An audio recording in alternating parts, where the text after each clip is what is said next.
Hello, my friends, and I hope you're all well. Welcome to another pick a card reading where I'll be looking at your animal spirit team. And you have three piles to choose from. Pile one is the Chariot card from the Modern Spellcasters Tarot. Pile two is the Nine of Cups from the Children of Litha Tarot.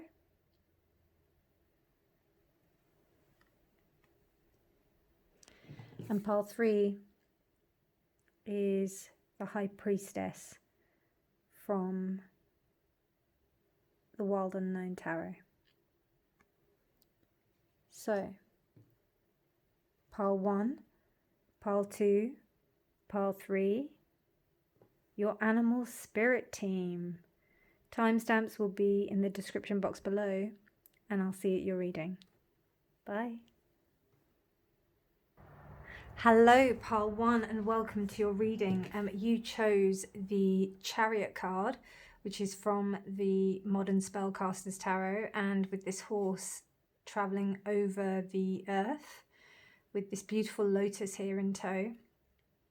And what I get from here is wanting to take charge with things. So your spirit team are going to help you with moving forward, with taking control, basically, of things. It helps you to, or they help you to align yourself onto the right path. This may be the current theme that you need some kind of connection with right now. Yeah, and also there may be some connection with horses. So horse may be a powerful spirit ally for you. So let's have a look at what your other cards are.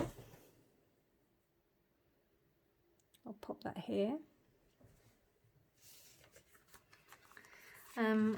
We have some astrology for you, and I've got the moon reversed, perception, and Venus, beloved. So what I get here is your spirit team are here to help you tune into your intuition, to help you be more connected with that side of yourself. Also in helping you have more confidence with your emotional side and the side of you that you don't really see a lot. We've got the number 10 here. So we've got the number 7, the number 10, and we've also got the number 3, 1, 9, and 1, 2, 12. I'm sorry, 21, but that adds up to 3. So Empress energy with Venus. And then we've also got like the Wheel of Fortune energy with this moon perception card. With these two cards as well, with the moon and the Chariot, there is also Cancerian energy. So also crab energy may be very important for you as well. In the respect of Venus, the animals that are in connection with Venus is the bull, which is Taurus. But I feel that this is about you embracing the sense of love within yourself. Your animal team want to help you with this, to help you gain more confidence in this respect, because there may be some conflicts that you have in trusting your intuition, and also believing that maybe you're worthy of some kind of love, and also in following your passions as well, and helping you to feel more drive in that respect, which is prevalent with the Chariot energy. So let's have a look at your spirit animal. And we have the moth. The moth is also reversed here as well, which says to me this is I think it's a lunar moth as well. So there's something about you allowing your intuition and the hidden part of yourself to thrive. And it's a very fragile thing. So your spirit guides and your spirit animal guides are wanting to put forward to you that they want to help you with this, and that it is fragile and it is delicate. And it also may only be seen at times where you feel that you are just by yourself. So this is the best time to connect with them, and to find out who they are. So moth is definitely something as well. The moth energy reversed is also telling me that, you know, the idea of the ephemeral, the idea that things are quick and fleeting, which we get with this chariot energy. But what we want to do is we want to create some stability here. And with the moth, it's very, you know, fleeting. Moths don't live very long. They also get damaged quite easily if they get touched or anything. So there may be some sense of you not wanting to be approached, touched. You may have some kind of like deep fear of you being, of that side of yourself being shown, and your spirit animals are saying that they want to help you with that, that they want to help you strengthen that, to help you feel like you are beloved, and they want to clear your perception in how you view yourself. So that's really interesting. Then we also have some bear as well. So bear energy is also very important too. Interesting how we have the moon and then bear. Bear is usually associated with the mother. So, and also that sense of maternal instinct. And because it's reversed, that might be something that is not here, that is not quite prevalent in your personality, in yourself, in who you are. So Sun Bear is here to give you some strength in that respect, to give you some stability, some real kind of, you know, grip. I'm seeing that by the claws, but also some strength. So this is what your spirit team, your spirit animal team are trying to convey to you. And then you've also got the Wyvern, which is because I'm also using mythological animals as well. And the Wyvern, bear me 1 second. I need to find out what an actual Wyvern is. So with this depiction of the Wyvern, there's this idea of you keeping things secret, which kind of coincides with the meaning of the moon and Venus being reversed. Keeping a side of you and protected and secret, and it's also part snake and part lion as well. So they're kind of a dragon-like animal that flies, but they have this they're different from dragons because they have only 2 legs. So it's almost like I feel that you feel that your secrets, maybe there's a bit of shadow here, that you feel that there's a little bit of shame that may be attached to that side of yourself, which is why we've got these all reversed. So it may be the idea of you being able to accept and integrate this into yourself, into your personality, and also into who you are. To remember that this is a beautiful and amazing part of yourself. Another thing as well about the Wyvern is that the Wyverns only really attack when their survival is compromised. So this side only comes out whenever you are compromised. It isn't something that you show outwardly. It is something that really keeps you safe. You know, it's a kind of a fail safe, a kind of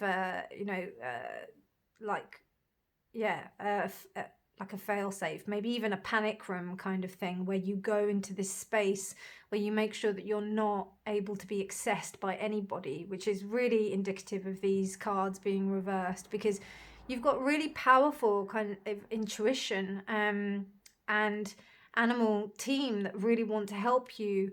But it's almost like there's a sense of that side of yourself. There may be something that you might not like to be revealed to others. You keep it very secret, very safe. And that's what the main job at the moment is of your spirit animal team.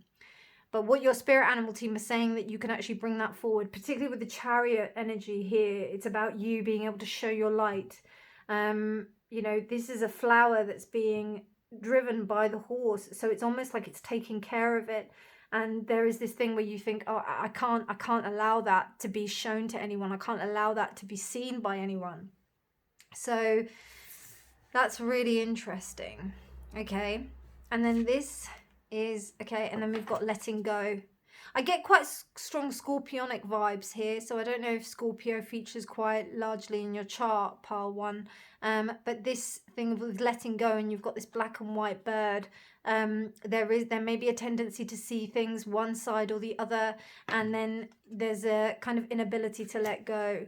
So I think what's going on here is that your spirit animal team at the moment, they're working with you because they always work for you and to help you, but they're working on the defensive, when right now the aim of this reading is to help you to unleash the strength within them so that they can work for you, because sometimes it can like kind of veer into self-sabotage. So this is really interesting because I haven't really thought about like how this will be expressed, but let's see what the tarot has to say about this. So pile 1 spirit animal team, pile 1's animal spirit team, your spiritual allies, your spiritual animal team allies. Can you tell me a bit more about pile 1's animal spirit team? Please, can you tell me more about pile 1's animal spirit team? Okay.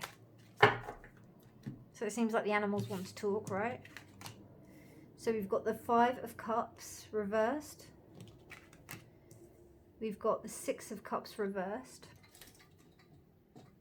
Just going to put that light a bit closer. We've got the 2 of Cups. Okay, right, I see what's going on here. Yeah, your heart's been hurt, so it's very protective, very protected. The Lovers, wow, okay. Yeah, this is definitely to do with relationships. You may have been hurt in like past relationships. That's why like it's come up so strongly.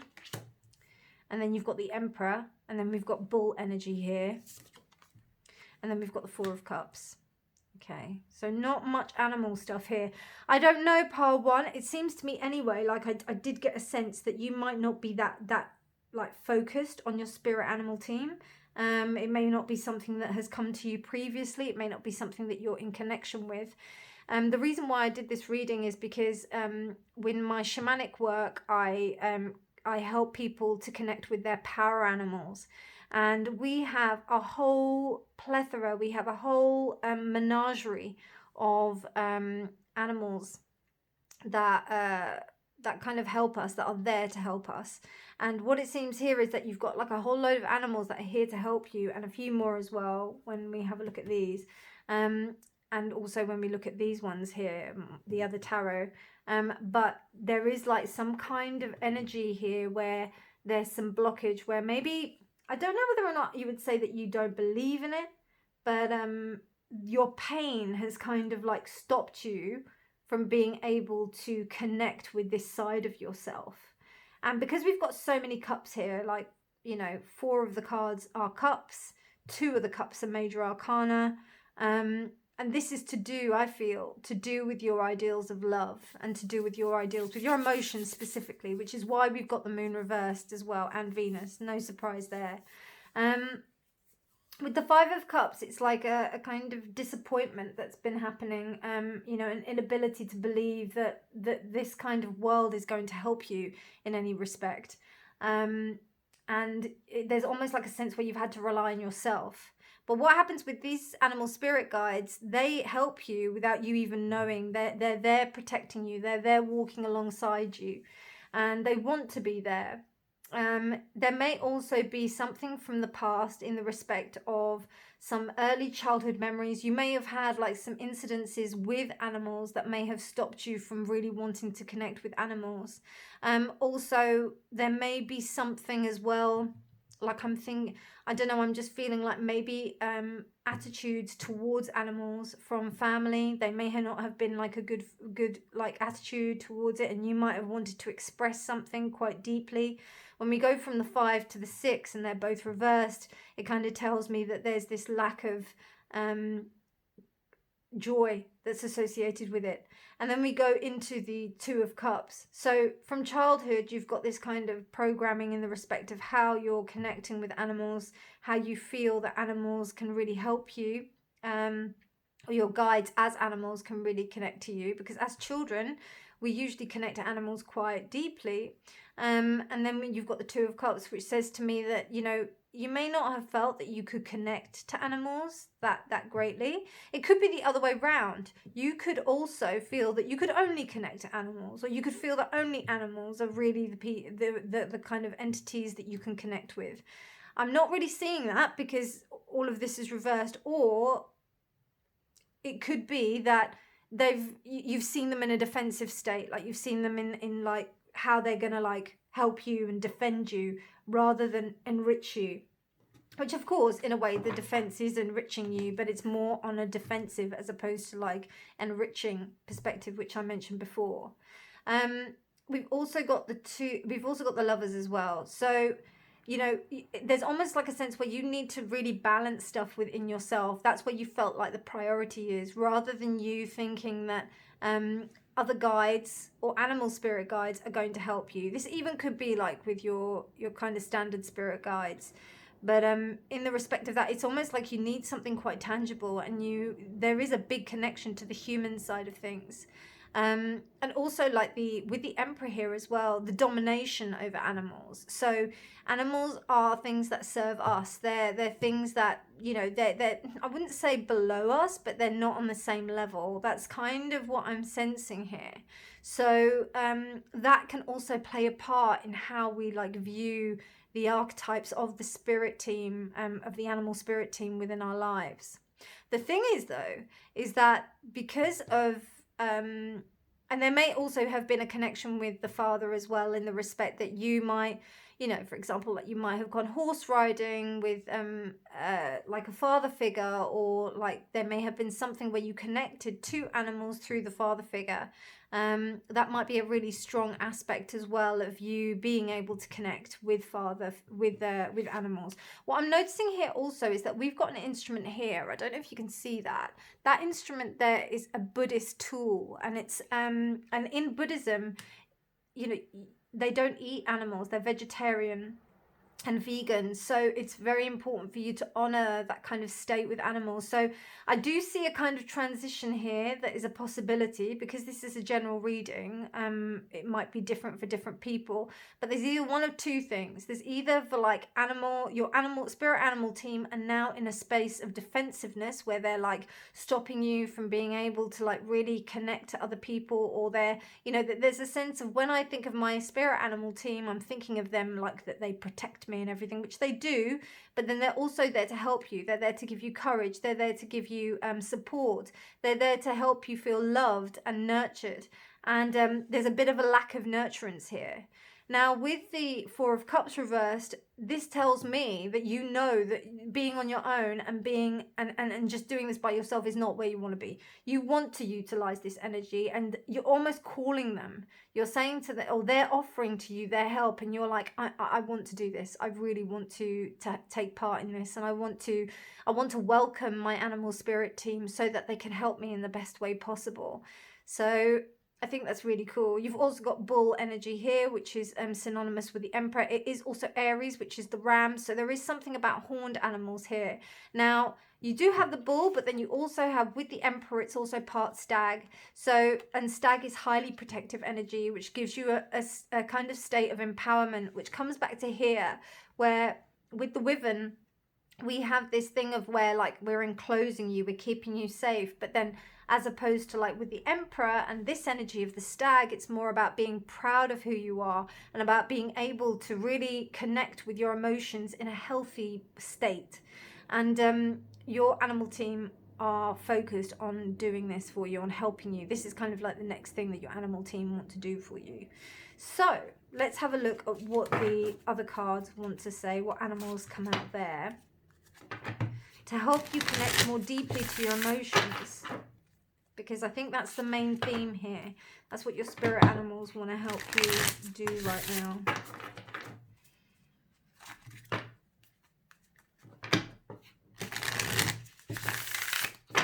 Okay, please clarify. Okay, so we've got the star, and then that's the jellyfish. So we've got that reversed.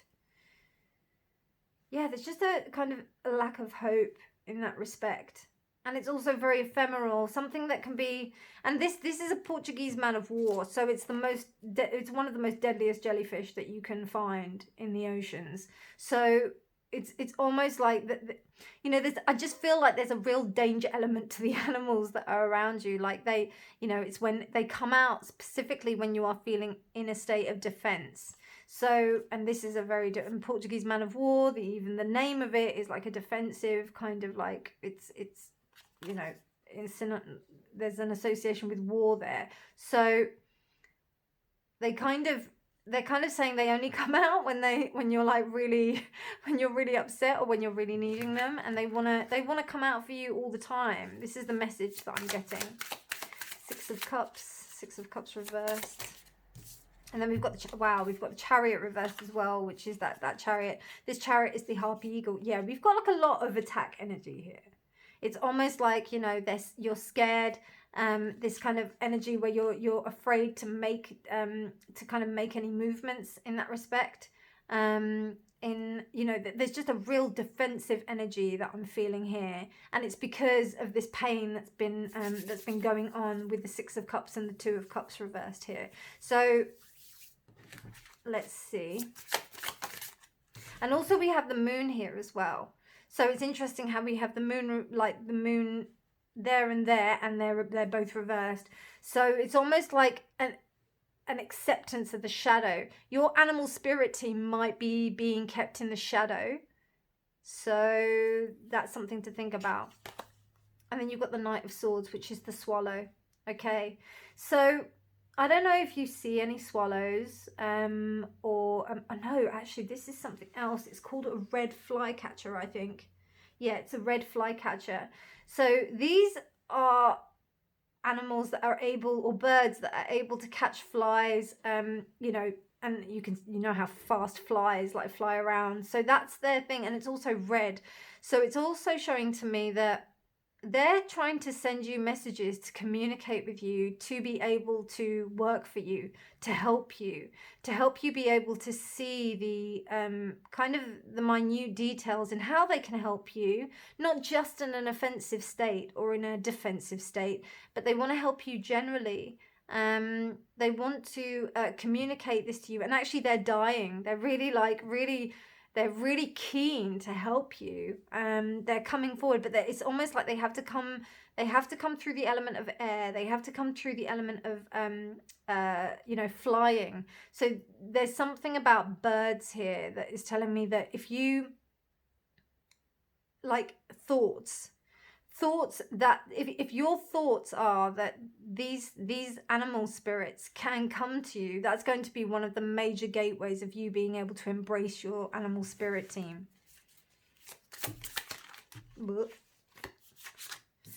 Wow, we've got the Peacock in the Six of Wands and the Lovers.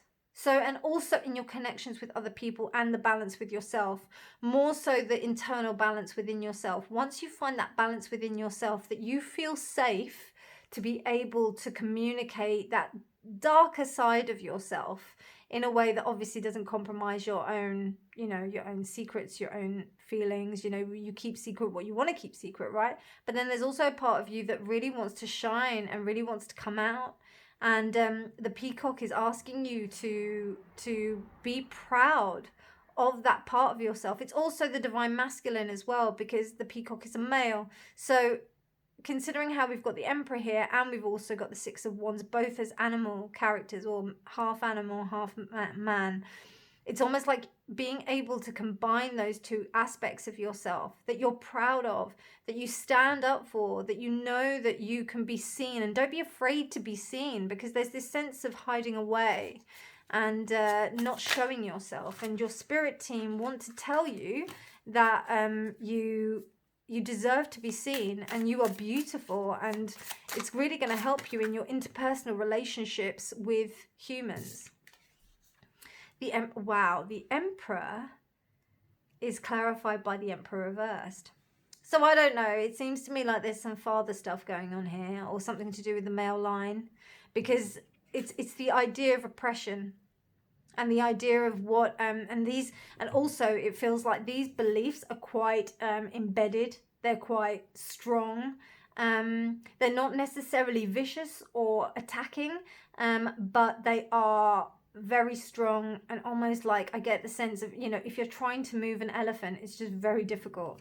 So there's something about there's something that is stopping you, and I'm even having trouble saying it, that is stopping you from being able to welcome in your spirit team in that way. And I think that once you start to understand that they will help you in your day-to-day, in your interpersonal relationships, in your human life, okay? Because obviously, unless you're going to a zoo every day or you're working with animals on a consistent basis, then you're not going to be in contact with animals. But just understanding like what they represent to you is really important. In shamanic journeying, when we see these particular animals, it's about what they represent to you, and that's what all of these animals are coming to tell you. They're coming to say, like, what do we represent to you? What are we trying to say to you? And this is just a general reading, so that's why so many animals are coming up. So not all of them have to resonate with you, but each of them do have a little message for you. So here I'm just feeling like, there's a desire to want to kind of ascertain some kind of stability and use this team and to help this team to help you get to there. But then there's something else that's disallowing you to be able to do that, and I think it's to do with belief systems. I just remembered this image that I saw of this little baby elephant that was tied to a plastic chair. And then when the elephant grew up and then it was put on the plastic chair, they could just literally like rip the chair away, because the chair, just like we can pick up a plastic chair and just, like a plastic, outdoor chair. The elephant didn't move because it thought it couldn't move the chair because the rope was put around that. So there's some kind of belief that's going on there that's, I feel, really easy to break, because you've got these two birds here, and you've also got this Portuguese man of war. They're not intense, hard animals. They're like, they're animals that move quite fluidly. So I just feel that something that you think that is quite hard to get into or to work through is actually not as hard as you think. And it's due to like some intense programming that's come around your communication of your emotions because of those, because of the moon and the cups that we have here. We've got the Five of Pentacles here, and then we've got the Polar Bear. The Five of Pentacles reversed, clarifying the Four of Cups, and the Polar Bear on a bit of ice. And then we've also got the Ace of Cups. So what I'm getting from this is that you really want to connect to your spirit team. You really want to connect to your animal spirit team. You really believe that there is a part of you in your heart and in your emotions that you love about animals. And I think with this otter energy and also with the polar bear energy, there is a desire to want to come out of the cold, and you want to connect with this team so that you can really feel that you're not alone in this journey. And that's what the main thing is about the spirit team, the animal spirit team. They help you to feel that you have got this team. You've got this menagerie of animals that are here to say, yeah, we're your ride or die. We're like your, we're the people that want to go, or we're the beings that want to help you on this journey. You've also got the Three of Wands as well with this, I don't know what that's called. I think it's a flying squirrel. I don't think it's a normal squirrel. I think it's a flying squirrel. So with this here, it shows that you're putting this into action. With you even watching this reading is giving you the opportunity to connect with this on some sort of level. You might dream about this. You might, ask your spirit animal team to connect with you in dreams, in meditation, and also in your daily life. You can ask them for signs, and you might see some kind of figure where you see, like, you might see an elephant, like, just randomly. You might get pictures of bears popping up, but just, I would say there's something about that would really help you, because you want to let go of this paradigm. You want to let go of this thing, and your spirit animal team are really wanting to help you. They're like, Reena, tell them that we want to help them. So yeah, okay, so that's what I get so far. Let's see what other oracle cards there are for you. So you've got Cherry, live an extraordinary life. So bear with me 1 second. Apologies for the sound there. The sound wasn't too good, so because I forgot to plug in my mic. So you've got Cherry here, and you know, with this extraordinary life, this is the way that your spirit animal team are wanting to communicate with you. They're wanting you to embrace them. They're wanting you to live the fullness and the richness of your life so that you are able to communicate and connect with them, because there is a lot of power within this animal spirit team. You've got big, you know, powerful animals, you know, that want to help you, that want to come to you, and they want to deliver their messages to you. So I think this requires a concerted effort for you to really do something. And I think you are. Like, I really do feel like maybe some guided meditations with your animals, or maybe just generally, as I said, just asking them, asking the universe to show you signs that your spirit animal team are near, they're with you. So yeah, that's amazing. Okay, and then I've got some angelic magic as well, or some angelic help as well to help you with this. Lumiel, Archangel Lumiel, the light of union. So it really wants to help you to, like, the universe and your spirit team are asking you to unite with them so that they can help you become your best version of yourself. Beautiful, beautiful, Pile 1. And then here I've got, so it's dragons and butterflies. I really like this deck because it's the enchanted blossoms, but I just thought it was really cute because then we've got some dragon and butterfly energy as well too. And we've got innocence. So I think when and the daisy and the peacock butterfly, and peacock butterflies are so beautiful. Again, there's this thing of like mocking, saying that they're like, or giving the idea that they're these big scary animals or these big scary things, and they scare off things, but really they're just beautiful and sweet, and they just want to invoke a sense of love, and it's because they've been hurt before.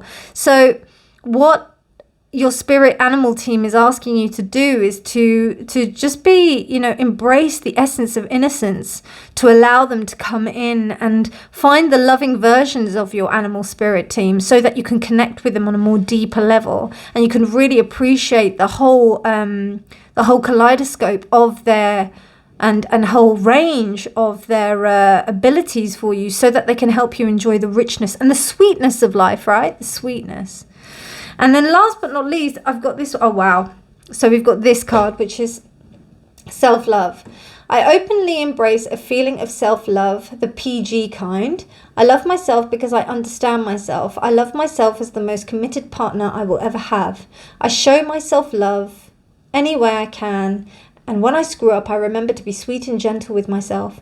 If I'm not, I'm going to make myself sleep on the couch. Got that, self? So, and you've also got 2 foxes here, which is really cute. So, I mean, it's pretty self-explanatory. It's like, it's asking you to allow your spirit team to help you love yourself, Pile 1.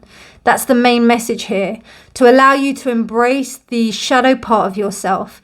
And instead of like relegating it to like, you know, just pushing it into a corner, to embracing that part of yourself and then seeing what happens from there. Because I think when you start to embrace this part of yourself, there's going to be something else that's just going to rise to the surface with this 6 of Wands and with this gorgeous peacock energy. It's going to be allowed to flourish for the world to see in a way that you have never imagined before, and in a really powerful way as well, Pile 1. Really powerful. And it will also help you to like just lessen your grip on the control of reality, because the whole thing with the animal spirit team is about that, you know, that like kind of relinquishment of control so that you can actually just be more vulnerable. Love that, Pile 1.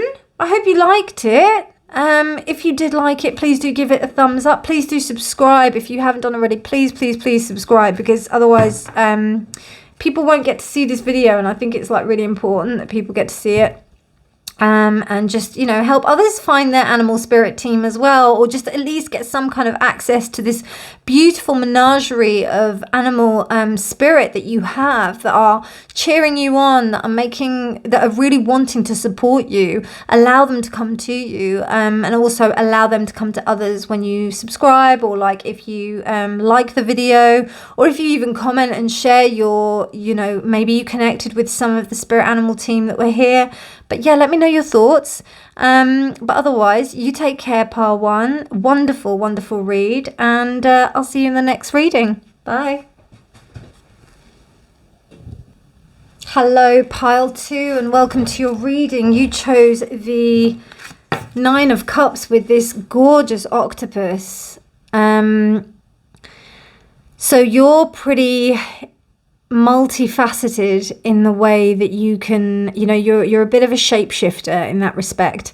And the medicine of the octopus is that of one that can get into any situation, that can use any situation to get what it wants in a variety of ways. And with this moon in the background that we see, I feel like you've got a good connection with your emotions. So, the animal part of you, or the animal spirits part of you, they're able to connect with you easily through your emotive side, through the side of yourself that you don't really communicate to others.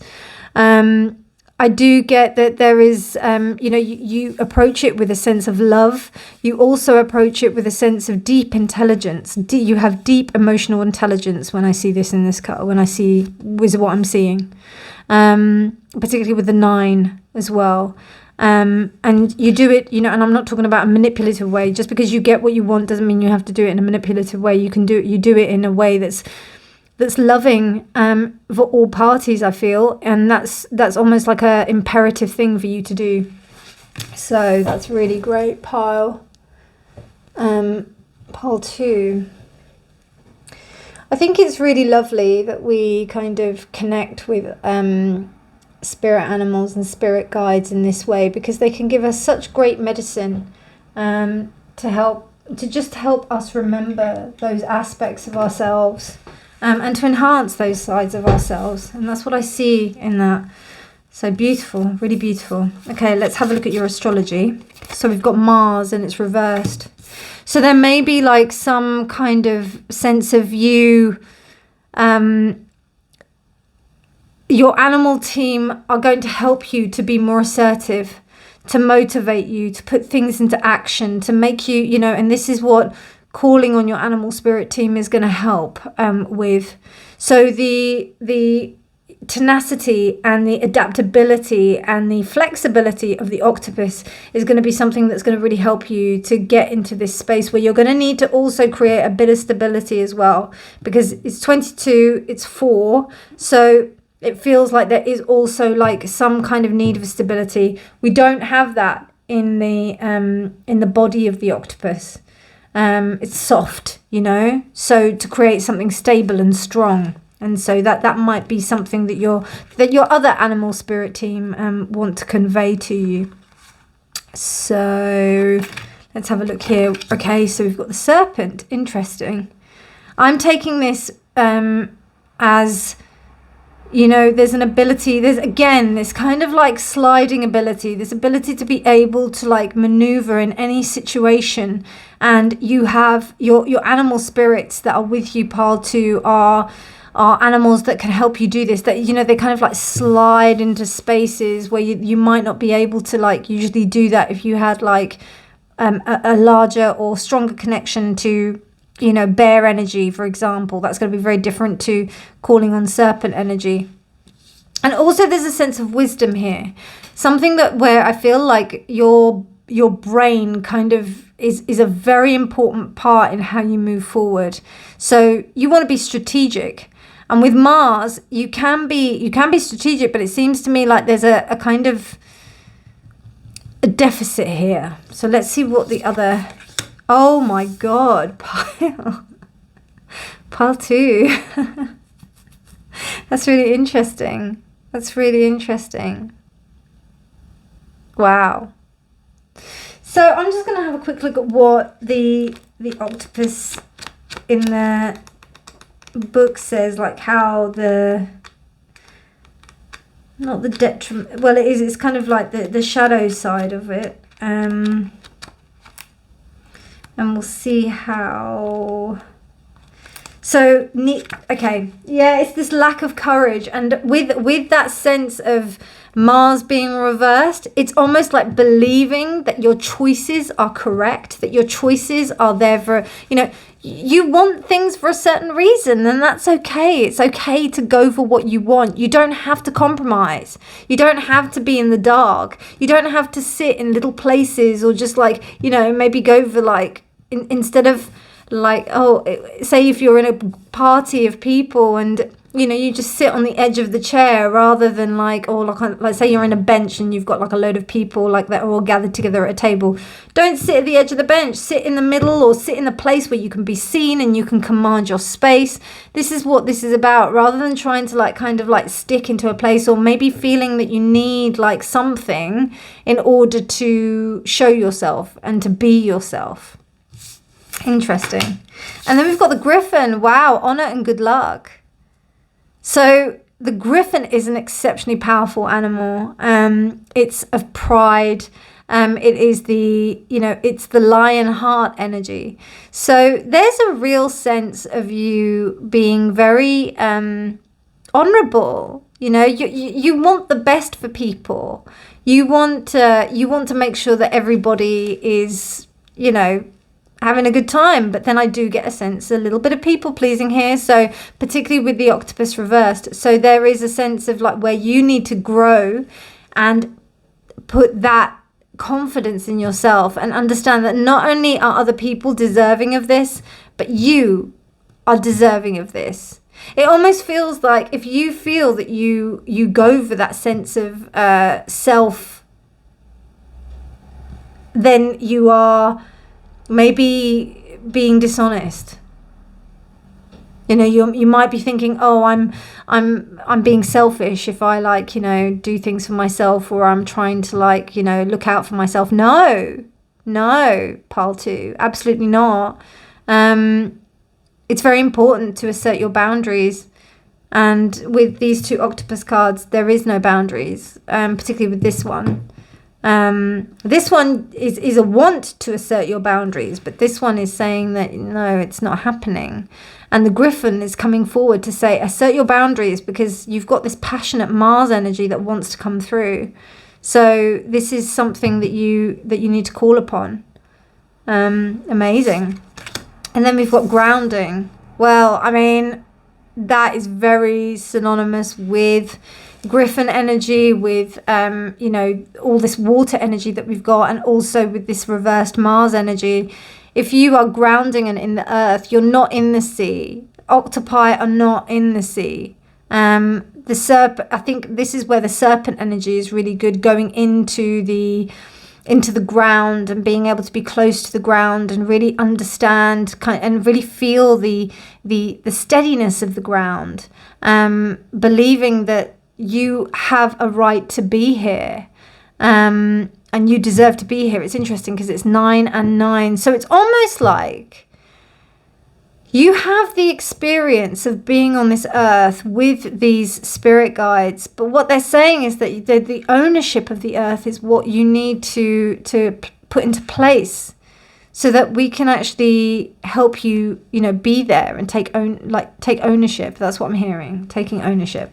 Okay, so let's see what the cards have to say about this, about your spirit team, and about how you can bring your spirit team out more.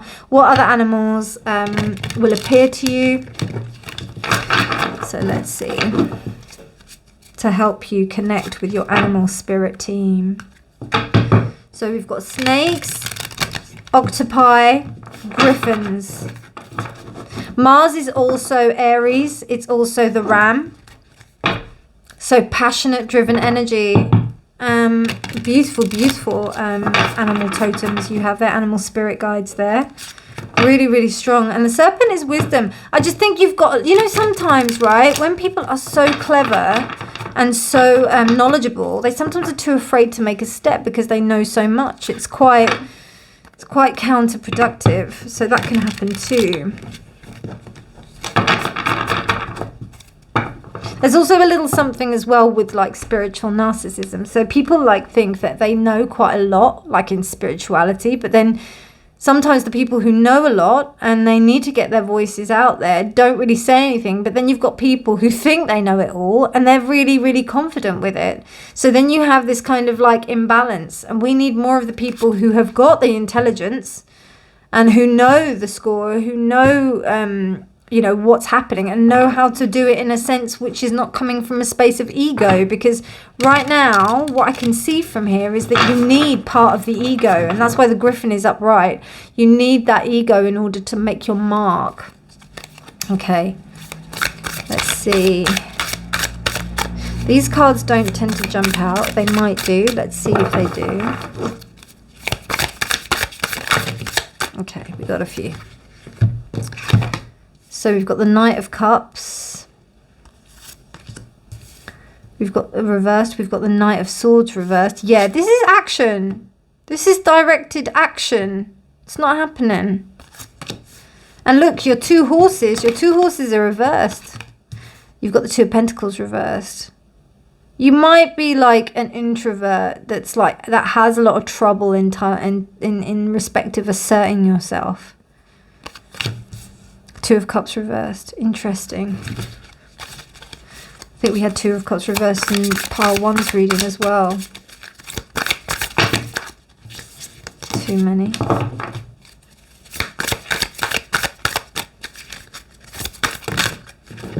Okay, you got... Okay, I'll take them. So you've got the Seven of Cups. You've got the Eight of Pentacles. You've got the High Priestess, and then you've also got the King of Wands. Right, I mean, there is a deep desire, and I don't know if people are like saying to you, you know, they want you to kind of stand out, they want you to come out, and they want you to show this level of King of Wands energy, but this, and you want to as well. But there's something about you believing that you have a status and that this is the status that you can fulfill and then that's it, you know. But there's something about your sense of knowledge that knows that there's something that you're destined for something greater. Particularly with that Eight of Pentacles, because you've worked really hard to get there. And you've worked on a covert level, particularly with that donkey energy. It's a very, you know, they take on the burden. They take on the things of... They take on the stuff of other people. They want to shoulder the burden. They want to make sure that they are the ones who are steady, particularly with this goat energy as well. But the goat is a bit imbalanced. And this is the mountain goat. This isn't just like some random goat. This is one of like the most hardiest goats that you can find in the animal kingdom. So with that respect, it's almost like the goat is a little bit unsteady. It's not able to be steady. And I don't know if this is because, like, I think that, you know, particularly because this Two of Cups has seahorses. Seahorses, the male has a very, very big part in carrying the babies for the and hatching the babies in the reproduction cycle of the seahorse. So there may have been something where you had been involved with someone where you took on too much responsibility, you took on too much and you got taken advantage of, or you got your heart broken. It may have been because there might have been ideals here that made you believe that there was something that wasn't what it was. Like you believed you had an ideal about a relationship, basically. And then there's a sense of you kind of overcompensating for that, which I definitely see up here anyway. You've also got this this quite big eel here, which doesn't look too friendly. But also I see that in two ways. So I see that in the sense of how, you know, this person or the other person might have behaved towards you. This also could be a platonic relationship. It doesn't have to be romantic. But also being taken advantage of in situations in that respect. But then also thinking that if you assert yourself, then you are taken advantage. So there's that thing. It's almost like you have to get clear about what the reality is. And that's what these, like this particular spirit animal, I think these are eels, right? So eels, again, we've got a lot of sea creatures here. With the seahorse, with this eel, the octopus, the serpent. there's a lot of slithering going on around, which doesn't, I don't think that's bad at all. I think it means that you're basically going into places that you know, where you're the least assuming. And right now there needs to be a sense of not attack, but what's the word? There needs to be a sense of decisiveness, kind of where you're being more initiatory, rather than just like sliding into the darkness and just taking what you can get. You have to take ownership. You've also got here with the two knights here. You've also got with the, sorry, I could hear some beeping. You also with the two knights here, you've got the Knight of Cups and the Knight of Swords. So I mean, there's a halt on the communication, on you being able to communicate your ideals, and it's almost like that these horses here are not able to kind of really fully communicate themselves to you. Bear me 1 second. I'm just going to find out what that beeping is. Apologies for that, my loves. So yeah, essentially, like, there's this sense of, and also again we've got this high priestess with tentacles as well. So I just feel like there's this relegation, like, back into the background, where you need to come on stage and you need to come forward. You need to state your needs and you need to come forward and doing that and not being afraid of yourself, because I just feel like there's an apprehension on you coming forward with your needs. That's what I see by the Knight of Cups and the Knight of Swords. I also see that people might have put you down as well. They definitely might have, like, overcome that. They might have like been overbearing towards you to make you want to, like, go into a space where you're like, actually, I don't want any trouble, I want to go in. So I'm just getting a very, like, introverted vibe here, where you just, like kind of get on, do your work, do what you're going to do, but it actually keeps you in a sense of imbalance. So what these animals are trying to tell you, they're saying to you, we want to come forward. We want to come forward to help you. Like, horse energy wants to come forward to give you love, and horse energy also wants to come forward to give you communication and to help you communicate yourself so that you can achieve your dreams. You've got the ability to work really hard because and exceptionally hard, because it's goat energy. Goat energy is exceptionally hardy. You know, I don't know if you've seen, like, videos of them climbing mountains and climbing walls. They are exceptional climbers, so they can actually get to a point where others can't. You do also get donkeys climbing quite high on mountain tops as well. So what this says to me is that you've got exceptional tenacity, much better than some people, particularly with this King of Wands character here. And because we've got the Griffin, and that's a king energy, and then you've also got the King of Wands here. So with this amazing lion here and this fire energy, to kind of complement this beautiful water energy that you've got going on. So I think, like, when you do that, and what happens as well, what I'm seeing is that there's also this, like, imbalance as well. So you've got the water and then you've got the fire, and sometimes it's either one or the other, more so the water, but you know that there's this bubbling passion that's there. So it's about stabilizing that, and the way you do that is by instigating more earth, connecting. I think personally here you've got the trees and everything. If you connect with squirrel energy or anything like that, because you've got, like, the acorns here, or connecting with the ground with acorns, particularly the oak energy. I'm going a bit into nature energy now, but, like, with wood energy, with things of the forest, that's going to help you to imagine the roots that go down to the ground to kind of, like, compensate for all of this kind of, like, water energy that you've got going on, because it's very fluid. You know, you want something, and then you've also got the air as well, and the fire. You want something solidified and grounded, and we do have the two here, and you have the potential to do that with donkey energy. It's very, very long withstanding, and able to keep you stable, but there needs to be, like, more kind of concentration on that, so that you can bring goat energy up to the surface and help you to stabilize all this other energy that's going on, and also give you a sense of self-worth here in what you do, because what you do is exceptionally important, pile 2, exceptionally important.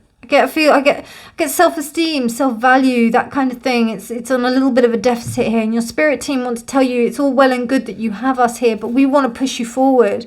We want to work together to really expand on our beautiful energy so that we can like utilize all of this knowledge that's here.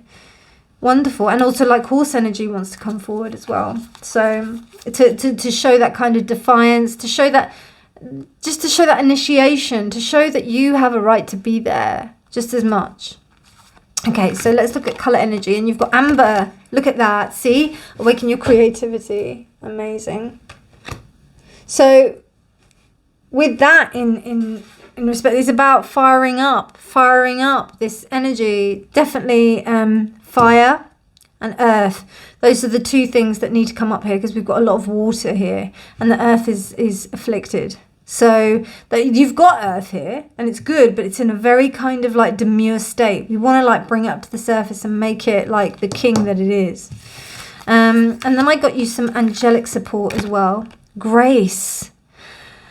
I don't know, like you might think that you lose grace if you do put yourself out there, but actually I think that it's the opposite. If you do if you ground appropriately, and just ground, and I mean what is appropriate? You know, when I say appropriately, I'm talking in the context of what you're doing for yourself. I'm not talking about within any kind of paradigm that is within society or whatever. There's no right or wrong in this case. It's about what you feel is right for you. But if you're introducing some kind of balance to, or something to kind of help balance this energy, then that's going to really help you. And with this idea of grace, it shows that, you know, you might not feel graceful in putting yourself forward with this fire energy, but it says to me here that this you know, the purity of your heart and your intention is actually going to give you that grace automatically, exceptionally with the amber. I don't know if you dance or if you do anything, you know, like that's going to help you to move. Painting as well, I see, is very good for you. I feel putting things down onto paper. I don't know. I'm not seeing so much writing. I'm getting the sensation of you needing to get out of your head and get into a place of where you can connect with that raw essence of yourself. We're talking about Manipura chakra energy, fire energy, which is Griffin. That is fire energy. It's the dragon. So, you know, and what's really interesting is that the dragon is also you know, we've got this idea of a reptile, but then also combined with like the body of a lion. So, you know, we've got, and then it's walking the ground as well as being able to fly. You've got plenty of water energy here, plenty. What's wanting to come out more is the essence of the griffin. And it's not saying that you need more of these. What it is that your spirit team here, your spirit animal team here are brilliant. And obviously you and probably you have loads more. But what it's saying for you to utilize what's here is to turn the volume up on the griffin so that you can activate this King of Wands and this lion energy, this red energy, this amber energy. Because the griffin is really powerful. It's really powerful. It's really powerful, you know. So, yeah. And it matches with that Mars energy. Okay, and then I also got you some more dragon energy and also some spirit blossom energy, which is also dragons and butterflies. So it's this beautiful amalgamation of this soft butterfly energy, which awakens this creativity. But then also, you know, you've got this gorgeous dragon as well, which connects with the griffin. Faith. Have faith in yourself, Pile 2. You need to have faith in yourself. And also, again, this red orange color. There's something about the red, the orange, the yellows, this kind of Manipura, Muladhara, root chakra, and kind of like that energy getting down to the earth, getting down and dirty, and kind of like really connecting with the earth. If you do gardening, that'll be really good for you as well, Pile 2. Gardening and yeah, cultivation of the earth. It's going to be really great for you, Pile 2. Okay, and then this last card is just a little affirmators card because they've got loads of animals in it, so I picked it. And you've got a camel, and it says letting go. So, don't dwell on bad things that have happened. I let go because I have enough heavy things to carry around, and also grudges aren't a great look. So the camel is that thing where like it can only carry, I mean, it can carry a heavy load, right?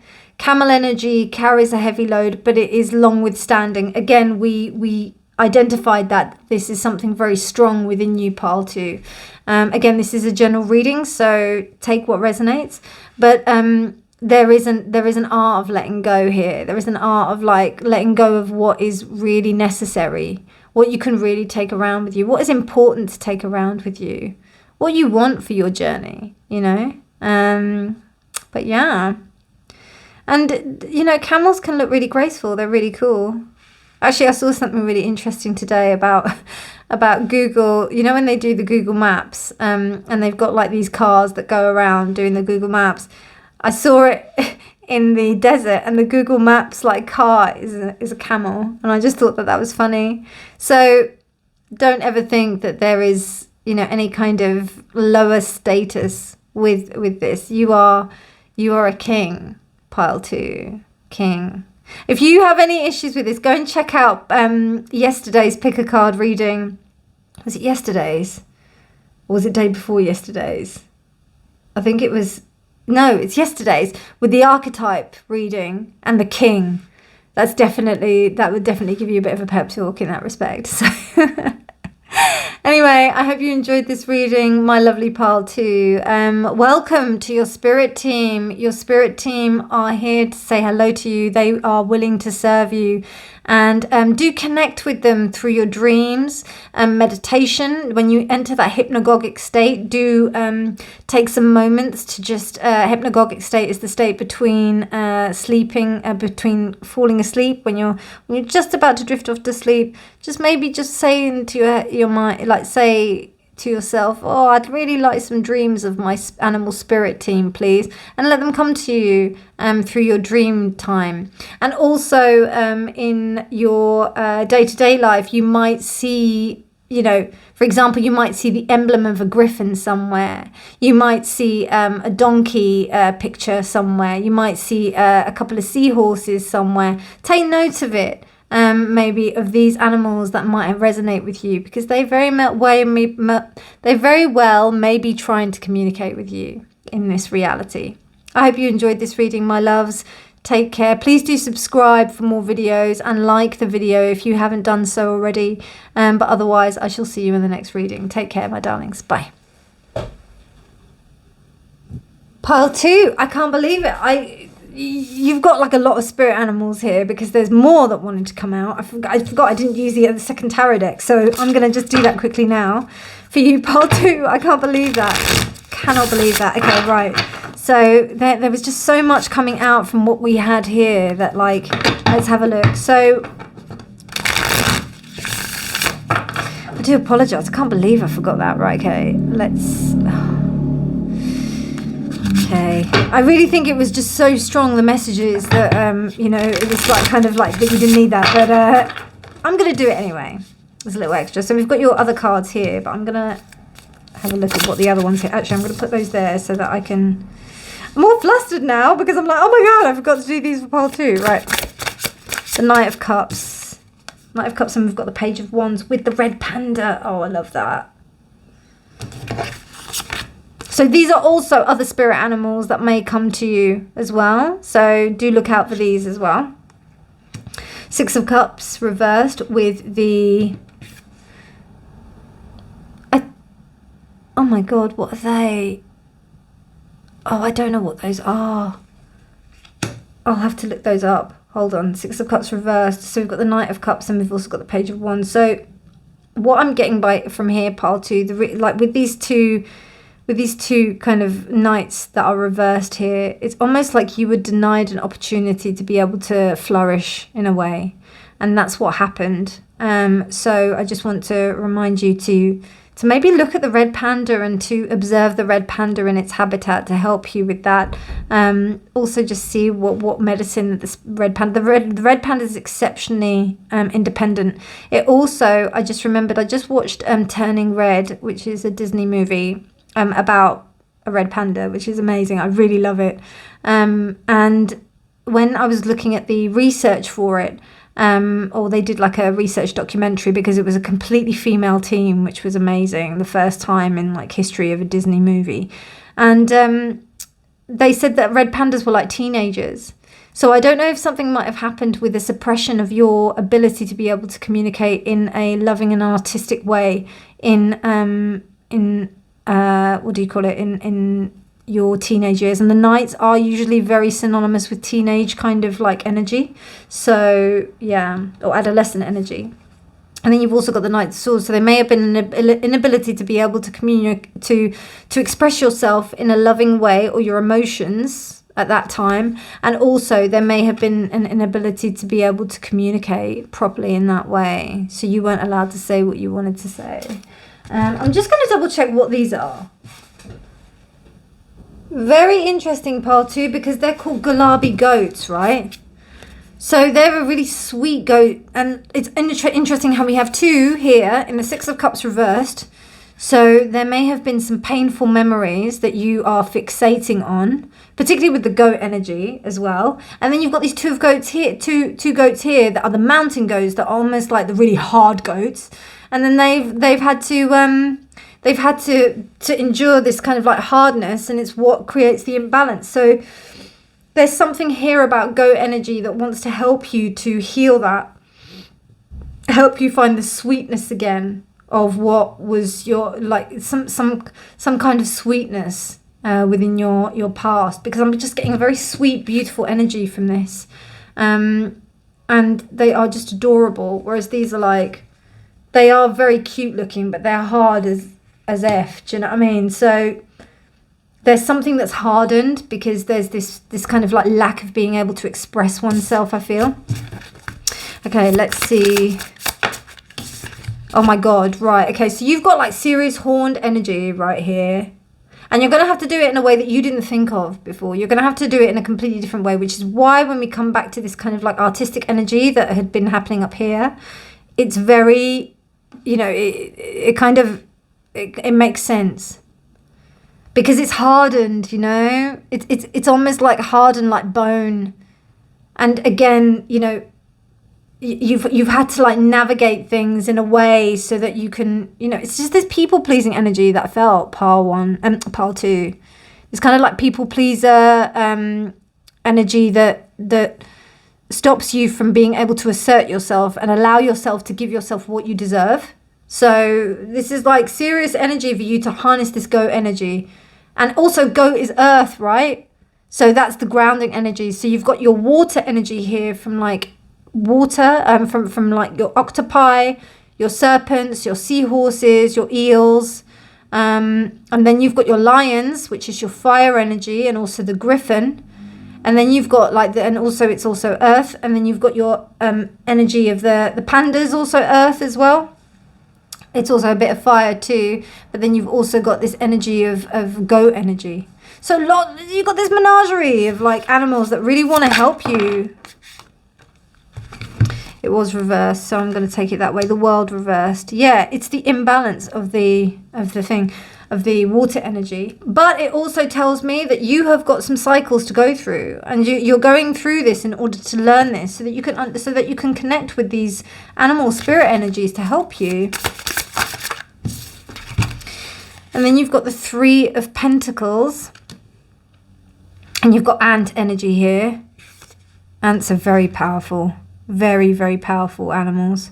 And these are the red ants. So they're the ones that like can really, and they've got like really sharp pincers. So they mean, I think that in your working, I don't know if you work quite hard in the respect, and I get that from that donkey energy as well, like working super hard to build something for yourself, because like you're thinking about the stability, but what is the cost of that?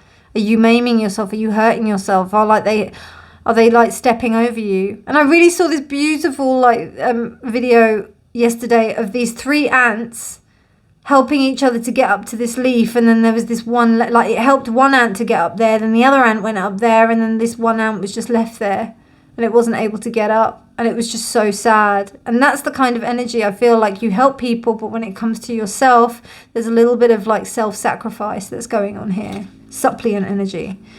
You've got the ability to be the King of Cups, right?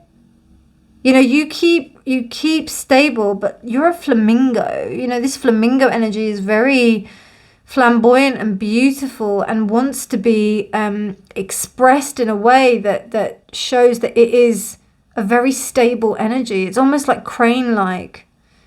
And it's, I think when I think of crane, it's like, you know, long legs, long neck, you know, that kind of thing. So these are birds that they flow together, but they also, like, you know, they stand very well alone, and they're very balanced, very, very dependable, which I definitely get with this goat energy.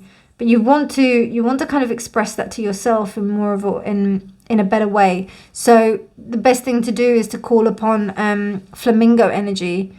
And also look out for flamingos. What do flamingos mean to you? I think they're cool. And they're pink. They're pink. I love pink. Wow, so you've got the llama here for the Queen of Pentacles. So this is the energy of again, this kind of camel energy, which we got here with this card. It's about knowing that you are okay in the abundance that you have. Llamas are very beautiful, loving animals that are willing to serve, but they're also exceptionally self-sufficient.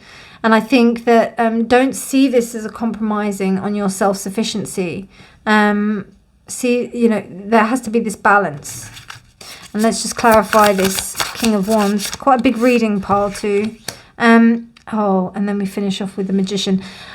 You know, I always felt that people who managed to get their stability in check before they went on to do some kind of artistic endeavor have got it made, because they have been able to create the stability and the good grounding that they need in order to just fly. And that's what I see here. And it's the snake. We come back to the snake. We come back to the snake pile too. So this is full circle for you. And I'm really glad that I stopped and I did this, because it just kind of shows that your spirit animal team are wanting to come together to show you the possibility and the potentiality of your existence here, pile two. It's beautiful. Absolutely beautiful. I love it, pile two. So this is it now. I've done all of the cards. Sorry about that, but I'm really glad I managed to do the rest of it. And I hope you stayed on for this second bit. I will put a little thing in the comments to say stay, pile two, because I forgot your second row of cards. So incredible reading though. I absolutely loved it. I hope you did too, and I'll see you in future videos. Bye. Hello, pile three, and welcome to your reading. You chose the High Priestess, so there is a very demure energy about you, pile three. Also this kind of like silent, almost, I wouldn't go as far as like silent deadly, but there's a bit, there's something very royal and ethereal about you in the respect of you with this tiger energy. It's dangerous, and like, I'll share with you, tiger is actually one of my power animals, and the first one that I connected with. And also this particular tiger is one that goes white, and then it also changes into like a normal tiger. So they're very powerful animals in the respect of connecting you quite abruptly with your innate power. And it's really interesting with this High Priestess as well. That's definitely what I'm getting here. So you've got a very powerful power animal and shamanic animal, or spirit animal to start with. It might not be the same thing in terms of your power animal, but this is a strong animal for you, pile three. Also I'm getting the sense of kind of the ability to be able to connect with your intuition on such a fierce level. It's like fierce beauty. You connect to the divine feminine. You really allow your animal self to connect in that way, but with grace and reverence and power. It's really incredible. I love it. Love it, pile 3. Okay, let's begin by lighting a bit of incense because it's just gone out.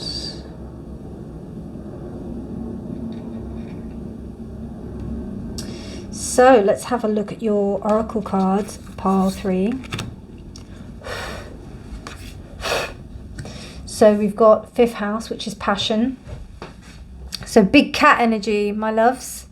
Wonderful cat energy here. We've also got, which one am I going to go for next?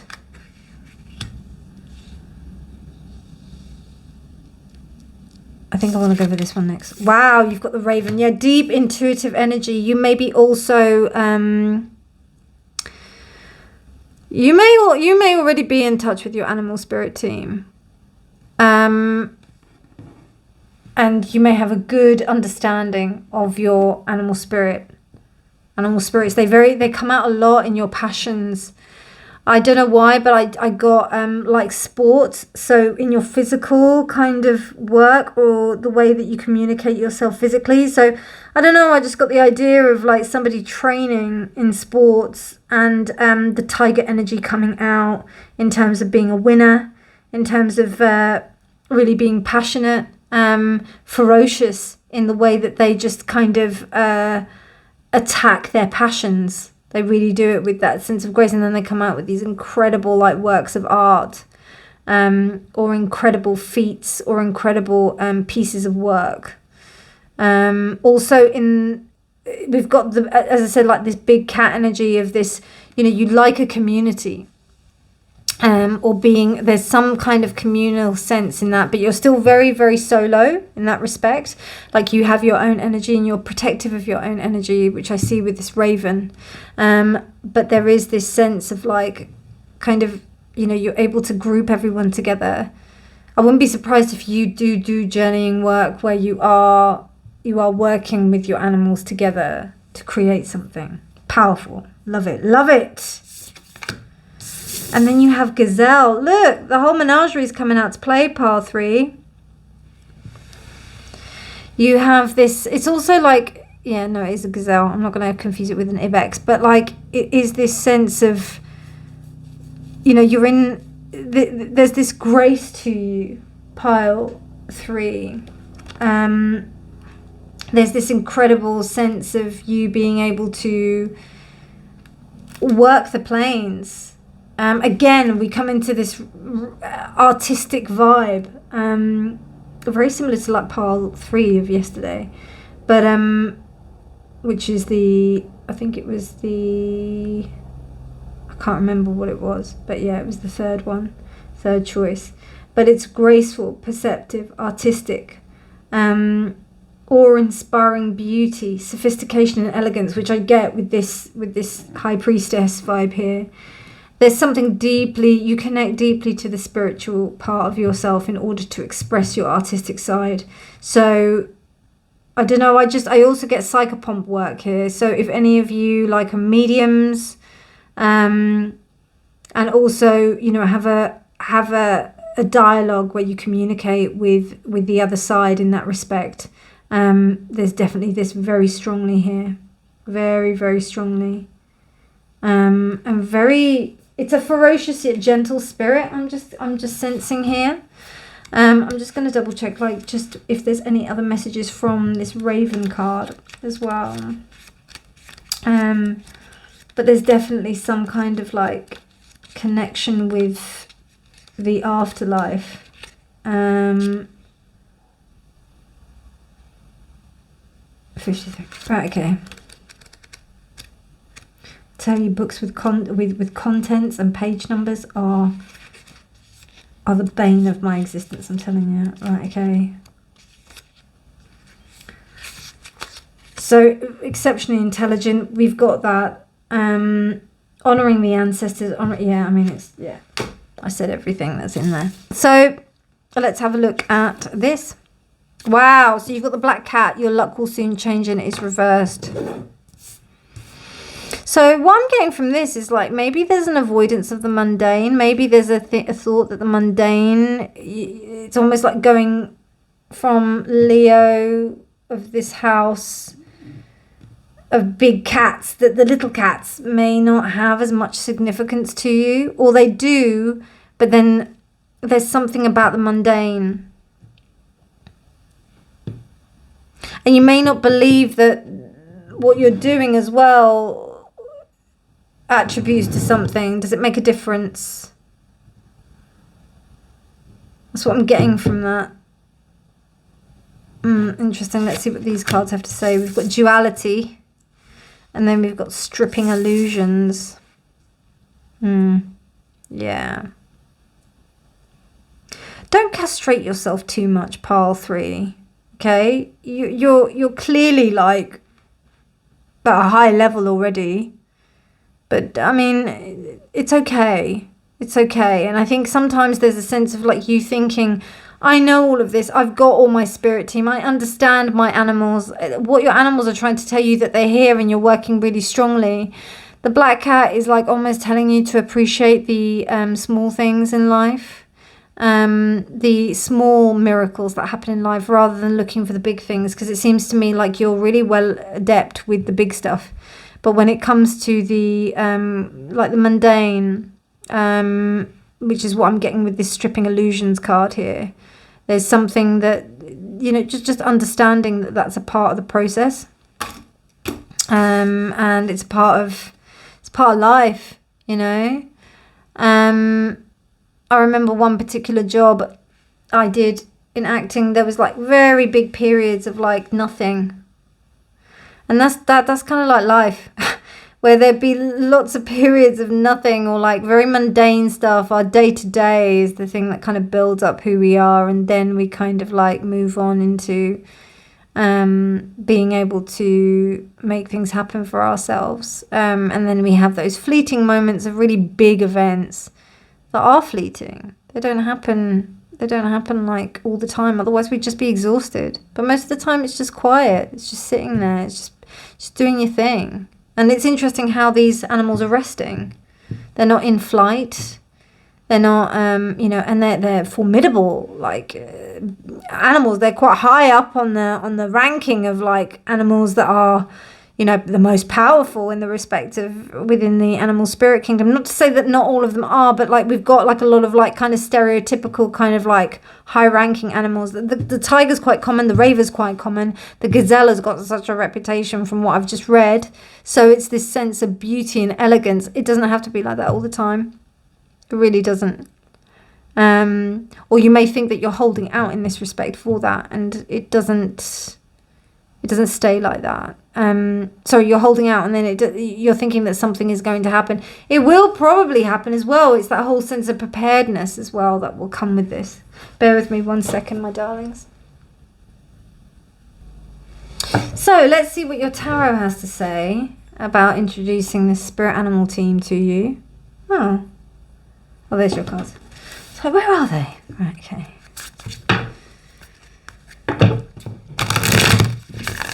Your spirit team, your spirit animal team. Let's see.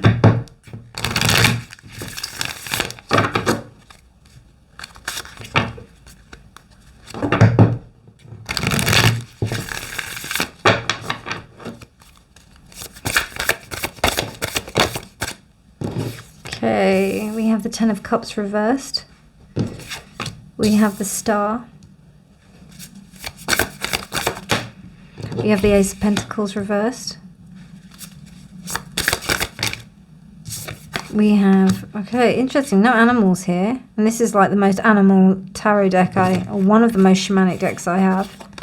Yay, we've got one. Okay, so we've got the Hermit reversed. We got the Lovers. We've got the Mother of Wands reversed, and then we have an extra one, which is the Five of Swords reversed. Turtle energy, goose energy, snake energy, and earthworm energy. Very interesting. And on the bottom of the deck, we have the Four of Pentacles reversed. So what I'm getting here is that there is definitely some kind of want for action. And when the action doesn't take place, you get you don't know what to do with yourself. It's almost like I remember my shamanic teacher told me about when someone got told that their power animal was a squirrel, and they were really, really disappointed. And it's that energy I'm getting. Because you've got like a powerhouse of like really, really strong power animals. You seem to be really, or a shamanic spirit team, or like spiritual animal spirit team. You have this connection with them. And this is a general reading. Please only take what resonates. But it does seem like you're thinking, well, what's going on? Why am I not like getting the best kind of... Why am I not getting the rewards? If I have this real amazing spirit team, why are things not, coming through? And it seems like there has been some kind of like stuff that's come through, but not completely. Like maybe in your relationships with other people, or like attaining that whole sense of like the classic, I've got the family, I've got everything. The ultimate, whatever your ultimate goal of happiness is. And there's a work towards that. There is a hope towards that. What I think actually also is that you need to use them more, because you do have a very powerful team, and I'm guilty of this, right? So you have a very, very powerful team, but they just need to be like, they need to be incorporated into yourself a bit more, into like your hope strategy and your going forward strategy, your plan in going forward. You've also got the Ace of Pentacles here reversed, which kind of says to me that, there's these ideas where you feel like there's a bit of a missed opportunity here. And it's almost like there's a sense of overcompensating, I feel. But there is a balance that's going on here. You're making the right choices. And to be honest with you, I feel like you taking the opportunities to do that and stepping out of your shell, moving a little bit faster than what the Hermit would like, this turtle energy, so that you can step out over this and fight your ghosts and fight the things that did hinder you in the past. Or there's a refusal actually to let other things like get in your way, which is an amazing choice to take. But there can be a sense of you maybe being a little bit a little bit manipulative in the way that you're trying to like put things across, because it's only because you want things to happen, so there's that energy. Or it may be even that people are jealous of you, and they're jealous of the kind of beautiful kind of menagerie that you have of these incredible power animals. But you've got a lot of power. This is why I'm saying this. And I always see the Mother of Wands as like a reversed, as a lesser magician reversed. And it's because of a sense of disappointment. And not being able to get what you want, particularly when you're not able to get like when this Ace of Pentacles is reversed, like it's almost like I feel like you've missed the bullseye, and then there's that kind of like, I should have got that. Kind of thing. And then that's when that can kind of manifest, that energy. And it is just a protective energy. It's just about you just doing what you're doing. So yeah, that's what I'm feeling here, pile 3. This snake energy, the snake isn't designed to like be all coiled up. I mean, obviously it's protective of her eggs. But the Mother of Wands is really an energy where we create, and where we're being, where we're able to channel the sexuality and the beauty of the sexuality and sensuality of the snake in a much better way than when it's reversed. When she's the right way up, it's about being able to, kind of put this all together almost. But there's a little bit of a break there, and that's what I see with that 5 of Wands reversed, and with the earthworm chopped in half. So it's almost like, when we think about what earthworms are, nourish the earth. They are creatures that make the earth something really nutritious. They break down matter, and if that's broken, this is almost like the basic building block of the earth, where all of the animals feed upon, you know. Ravens eat earthworms. Gazelles eat the grass that the earthworms, or maybe worms, like, you know, nourish the earth and make the grass grow. For the gazelle to live and be healthy, they need the grass, but then also you've got the high priestess, which is the tiger. The tiger feeds on the gazelle. So there's this whole kind of circle of life that's going in this process. And with this kind of chopped in half, there's almost like a kind of like cutting your own feet in a way. So ensure that your vibration is high, and that you are in balance. I just feel like you've got it together like so well, but I feel like there is like sometimes there can be a little bit of faff or fluff that kind of like goes on the top that may be a little bit like clouding the judgment here. And also this idea of duality. We understand that, you know, but I think like this idea also of stripping illusions, 26 and 27, they're running on. You've got 7, 9, 8. Interesting. So we've got 2, 7, 8, and 9. Interesting. So 2, the number of duality. Then we have 7, which is the number of, and then we also have the 5th house. So 5, 7. Those numbers are challenging numbers. They're not the easiest of numbers. They're numbers that cause us to like look at ourselves. There are also some maybe a little bit difficult in the respect of the positions that we're in, the challenges that we have to face. You know, it's just uncomfortable. But hey, that's where growth is, right? And then you've also got 8, which is that kind of like number of like, I'm almost at the end. I've kind of like reached a point where I have some kind of level of understanding. You've also got little birds here as well. So I think that's kind of like a resting spot for you to really like just appreciate that point, as little birds do. You know, they're not like, they're just after worms again, which is really interesting. It'll be really interesting for you to look at earthworm energy, because they are very valuable, very valuable. Nothing can break down without them. And then you've also got stripping illusion. So you've got number 9. So it's almost like you're at like a really high level of maturity, but there's still some quite major lessons to work through. Interesting, pile 3. I love it. So let's see what other animals want to come through. What other animals want to come through for pile 3's spirit team? Pile 3's animal spirit team. Dear spirit, thank you. Pile 3's animal spirit team. Thank you. Pile 3's animal spirit team. Pile 3. Pile 3.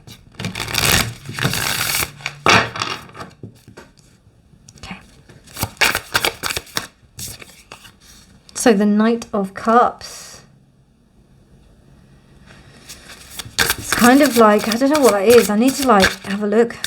I will lay the cards out first and then I will look. I think that's a lynx. I think so. I need to look at what these animals are actually. So that's the Hermit reverse. So we've got the Hermit reverse twice. Interesting. I'm seeing that as a denial of self-introspection, right? Pile 3. So that's very interesting. The Knight of Wands. Something about the deterrence of ego as well. Not deterrence of ego. It's like the ego is affected. Even though you're quite good at not taking rejection, the ego is still affected with these like opportunities not occurring. 3 of Wands, we've got the Flying Squirrel. I'm gonna have to look up these animals. I know obviously that this is either a porpoise or a porpoise or a dolphin, but I'm gonna have to look these up. Some of these up. Oh God, I've forgotten what that's called. The 7 of Wands.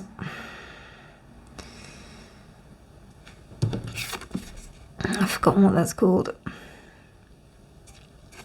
But yeah. So what I'm gonna do is I'm gonna read the cards in the respect of the lovely, the 10 of Wands with the beaver. Okay, interesting. So you've got some really obscure animals, pile 3. Well, obscure only because I don't know what they are, but yeah, let's have a look. So you've got beaver, squirrel, porpoise. I think it's a lynx. I'm not sure. As I said, I'm not sure what that bird is. 7 of Swords. Reversed. Ah, and then you've got the Black Widow. Interesting. And look at that. It's the 7 of Swords reversed with the Mother of Wands reversed. Interesting Black Widow energy. Right. That makes sense. Of course, I'd know the spider, wouldn't I? And then you've got starfish energy here. And again, look, with this in its swords, it's the 10 of Swords. Okay, I'm just going to double check like what those animals are, and then I can get back to you. So, my loves, a little bit of investigation there. We've got a bird of paradise here. So, it seems like you are very comfortable in your creative sense and how you can express yourself creatively. And you kind of get these flashes of inspiration that really help you to kind of inspire others, I think. I just feel like you're such a powerful and formidable pile. You're just formidable people, artists, kind of like, you know, you're the, what's it called? You're the people that show the way. You're the not curse breakers, but you're the people that stand out. You're the entrepreneurs. You're the artists. You're the ones that really kind of have their things together. And you provide like such an inspiration for other people, particularly with that bird of paradise energy. What incredible animals you have, Pile 3. I'm just like in awe, basically. So it's so interesting with this particular 10 of Wands, which looks like it, sorry, 10 of Cups, which looks like it's on stage. You know, it's in the limelight, but it's reversed. So it's almost like there's something about your animals that are not, that you're not, there's something about it not being allowed to shine, because that's what I got with this, like your luck will soon change. But there's something about stripping that all away, because sometimes when you have all the amazing gifts, you have to kind of like forget that you have all of them and then just become vulnerable again. And this is what I'm kind of like sensing here, particularly with this Hermit reversed. And this is the lynx. Interesting how I said link, right? This is the lynx. And it's a very solitary animal. And we've got the Hermit twice. We've got turtle energy and we've got lynx energy. But this is a little bit, a little bit self-sabotaging energy also, I see. And I used to see it with a lot of actors, a lot of very talented people, that kind of like that sense of self-belief and putting themselves out there with everything, rather than like being really specific about what it is that they can offer in an artistic sense. And the more specific that you get, you actually have a better chance of being able to be more successful in that field. It's really interesting. And then this is a dolphin. And with it being the Knight of Cups as well, I mean, Knight of Wands, there's a reluctance to like go forward. You know, you're kind of like stopping yourself because of these opportunities that, even though you know that this is the game of like maybe being an artist, there's a high level, or whatever it is that you're doing, there's a high level of rejection that's here. And you know that this is the game, but it does hurt, you know. So that's still kind of something that you're working through, you're learning. And also not going forward as much, just having a little bit more kind of tenacity in the respect of what you want to go for. So I think what I was talking about here in terms of, you know, not putting yourself forward for everything, it's kind of, it's almost like a kind of contradiction here with the Hermit going out there and doing stuff, knowing that they have to go out there and do stuff, but then being selective about what they're doing. So you're actually doing that, and this is what these animals are helping you with, to do that. But then again, if they were the upright version, then they would be telling me that you would actually be taking more heed from them, which says to me that there's something about the lynx energy that you're not heeding, and particularly with that over the star. So I don't know, and I'm also getting that here, so we'll move on to that anyway. But then we've also got this, I think it's called a sugar glider. So it's a squirrel, but it's also like, oh my god, a sugar glider, look at it. And the thing is, what's really cute about this is that it knows where it's got to go, but it jumps like really high distances. I think you have to think of your life as a long-term thing, like long game. You have to think of long game rather than the immediate game, because you've got such good kind of things. You've been very blessed. I think it's about really, really focusing on the long game, and that's how you can kind of like get through this. And that's what the sugar glider energy, sugar glider medicine is putting towards you. Also with the hermit energy, and also with the Knight of Wands energy, a little bit less so, because this is kind of more playful. But you might be feeling that you're losing that, and I definitely feel that with this 10 of Wands here, and also with this the 7 of Swords energy reversed, and then we go into the 10 of Swords. So I can understand why it's happening. There may be a little bit of complacency. So kind of feeding from the dolphin energy may help you. Remembering the sugar glider energy as well. This beautiful little squirrel. Look at it. It's so cute. So cute. And also the lynx energy as well. Because you've got big cat energy here. So like, you know, it's that thing. But then there's different characteristics of each of the cats. And it would be really interesting for you to like look at that. Because you've also got a reversed cat here. So there's something about because tigers are not so docile either. And then you've also got 5th house. Lions are not so docile. But this is more docile and this is more docile. So they're, you know, it's just interesting. I'm talking about like a domestic cat, right? And then we look at the hermit. And then we've got the 7 of Wands. This is called a tardigrade. And a tardigrade are animals that can survive any environment, like known to man. I think I saw a documentary that said that them and cockroaches can like survive a nuclear holocaust. So they're animals that have like survived for millennia. So there's something about this kind of burning out here. And this medicine from this animal, tardigrade, is about that kind of resilience, that tardiness. The tardigrade, right? Interesting, right? And then we've got the beaver.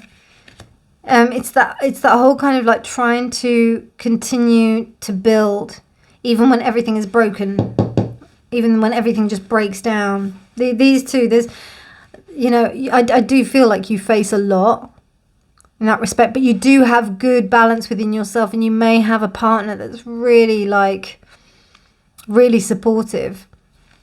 I do also get the sense that there may be a tendency to take things out, maybe, on the partner. Just be a little bit careful of that. If things don't like work out or whatever, you know, it can happen. It happens, you know. It's very common for like people to take stuff out on their loved ones. It happens all the time. It's a very common thing. We do have the 7 of Swords. It does say this does say to me that you are aware of it, but with this here, it just makes me think that you can sometimes hurt people more than you realize. And I just see that tigress just like lashing out and just doing something quite damaging. So just be aware of that. But I think you are aware of it. I just think, you know, just another level of awareness, because your energy is so strong, pile 3. So strong. You've got like really strong animals here. As I said, not to say that the others don't have strong animals, but you know, you've got your menagerie has come out to play today. For real. So like, you know, there's a powerful energy with you, pile 3. Really super powerful. So just be aware. And you know, you've got the power to kill here. The tigress has power to kill. None of the others. The snake. So it's interesting how the spider and the snake, and this is, I think, no, we don't know if it's a rattlesnake, but it looks like a rattlesnake. And rattlesnakes are meant to be one of the most poisonous snakes out there. So like you've got the two very poisonous things that house a lot of poison in them in the same place. So there's something about you being able to hold something very, very and I'm not surprised with this raven here, you being able to hold a lot of power, but it's very, can be very dangerous, can be very damaging to others who don't know how to handle your power. So just be aware of that. And then you've also got the Ten of Swords here, clarifying the 5. And that's really interesting because it's, again, this impaling. So again, we've got like this cut in half, and then we've got this impaling. So it's almost like a self-sabotage. And I don't know if you feel like you've got to face some pain in order for your art, or to make you feel like you've done the work. You don't have to do that. It's dramatic. You don't have to do that. And also it's that sense of like, if I can take it, then other people can take it, you know. That might be an interesting thing to consider, because starfish energy, yes, you are able to regen, you are able to do that, but it takes a long time. It takes a long time, pile 3. So just be aware. You've got, as I said, you've got powerful animal totems here, powerful animal team here. Just, you know, use them wisely. Okay, so we've got bronze. Wow, strengthening your body. So I don't know if there's this sense of you not, you know, when you're kind of like strong within your mind, and you're you know, and you're quite like, you're able to have this strength, like express it in a way that you're able to expend it in a positive way. And strengthening the body is really good for that. Again, we've got number 5 here. So where did I see? Yeah, 5 for the 5th house. So, yeah, there's that sense of anything that really gets to you, or you feel that you need to express some kind of frustration into, put it into your body. Like, don't destroy your body. Don't, like, you know, kind of pummel your body, but just, you know, put it into a way that's going to be really like useful for you, because that's going to help you get stronger and also be stronger of mind as well. And then I got you some angelic energy as well, which is the gold spectrum. I mean, you are of the gold spectrum, pile 3. I think this is such a divine energy that's coming from you. And that's why, you know, it's that thing. And I mentioned it in my pick a card yesterday. With great power comes great responsibility. So you have got a responsibility to manage this energy. You're very, very powerful, pile 3. Psychics, mystics, strong in business. You may be CEOs. You may manage a lot of people. I don't know. I just feel like you do strong work. Okay, and then I got some dragon energy and some butterfly energy, which is these beautiful enchanted blossom cards. So thoughtfulness, cowslip, and Duke of Burgundy. I love that, Duke of Burgundy. But thoughtfulness and compassion, absolutely, very key in this. Very key. And look at the oranges here. There's a lot of orange, red kind of energy here. A lot of orange. So there's a lot of like creativity and sexuality going on here. So I understand like how passionate you are, pile 3. Yeah, pile 3. Okay. And then with your last card, let's have a look. Oh, you got giraffe. Right, okay.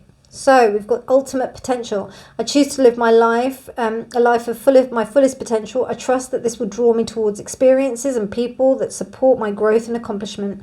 Tuning into this frequency, I now reach higher heights than I've ever thought possible. Knowing that that's an option, why would I ever have turned into anything else? Look at you. I'm looking at you, Smooth Jazz and Talk Radio. Okay, so you've got giraffe energy as well. So we've got definitely strong energy of the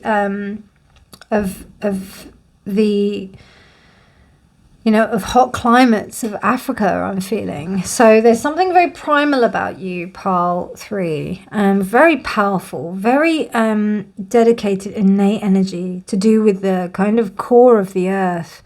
And I wouldn't say tropical, but it's just it's they're not specified to one area of the world. They're all over the world. You know, you've got that. It's very exotic. That's the word I'm looking for. So, you know, you've got a real kind of menagerie of resources to look at.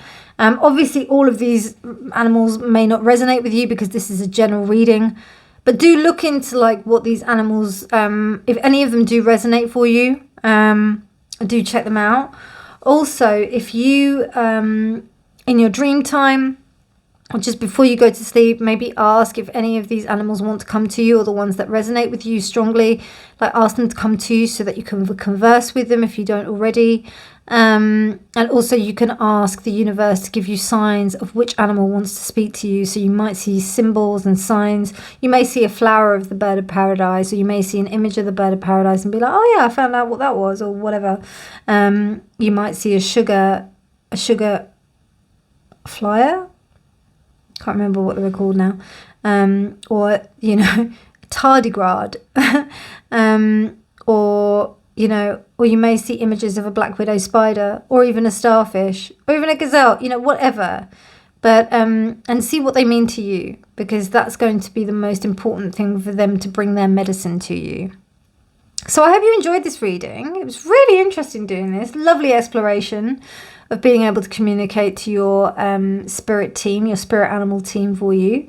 If you did like it, please do give it a thumbs up. Please do subscribe for more videos. But otherwise, my darlings, you take care, and I'll speak to you soon. Bye.